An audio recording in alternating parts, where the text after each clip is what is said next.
અંકલેશ્વરમાં ઘન કચરાનો ગેરકાયદેસર નિકાલ કરવાનો કૌભાંડ મામલે પોલીસ ફરિયાદ કેમ નહીં?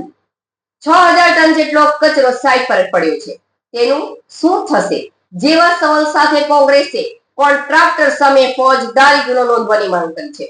આ ઘટનામાં સત્તા પક્ષ અને અધિકારીઓ દ્વારા જીપીસીબીને ફરિયાદ કરી ખસી ગયા, પણ કાનૂની કાર્યવાહી કેમ ન કરી તેવા સવાલો ઉઠ્યા છે. અંકલેશ્વરમાં ઘન કચરાના ગેરકાયદેસર નિકાલના કૌભાંડમાં કોંગ્રેસ કોન્ટ્રાક્ટર સામે ફોજદારી ગુનો નોંધવાની માંગ કરી છે. કોંગ્રેસના આગેવાનોએ 6.6000 ટન કચરો ખાડીમાં પધરાવનાર કોન્ટ્રાક્ટર સામે માનવ જીવનને જોખમમાં મૂકવાનો ગુનો દાખલ કરવાની માંગ કરી છે. આ કૌભાંડ અંકલેશ્વરમાં લેગસી વેસ્ટના વૈજ્ઞાનિક નિકાલ પ્રોજેક્ટને લગતું છે. પ્રોજેક્ટના કોન્ટ્રાક્ટરને 3 મહિનામાં 27000 ટન કચરાનો નિકાલ કરવાનો હતો. તેમાંથી 22000 મેટ્રિક ટનનો નિકાલ કરાયો હતો, પરંતુ હજુ 6000 ટન જેટલો કચરો સાઇટ પર જ પડ્યો છે.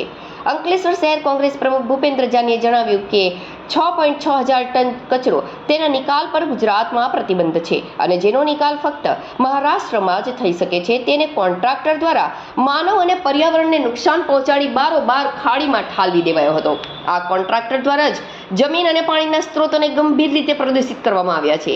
શંકા ન જાય તે માટે વેસ્ટ સેગ્રીગેશન સાઇટ સુકાવલીને અડીને રસ્તો બનાવી અવાવરૂ ખાડી વિસ્તારમાં મોટા પ્રમાણમાં કચરો ઠાલવવામાં આવ્યો હતો. અત્રે ઉલ્લેખનીય છે કે સમગ્ર મામલે હવે વિપક્ષ દ્વારા સત્તા પક્ષ અને પાલિકાના અધિકારીઓ સામે સવાલ ઉઠાવી રહ્યા છે.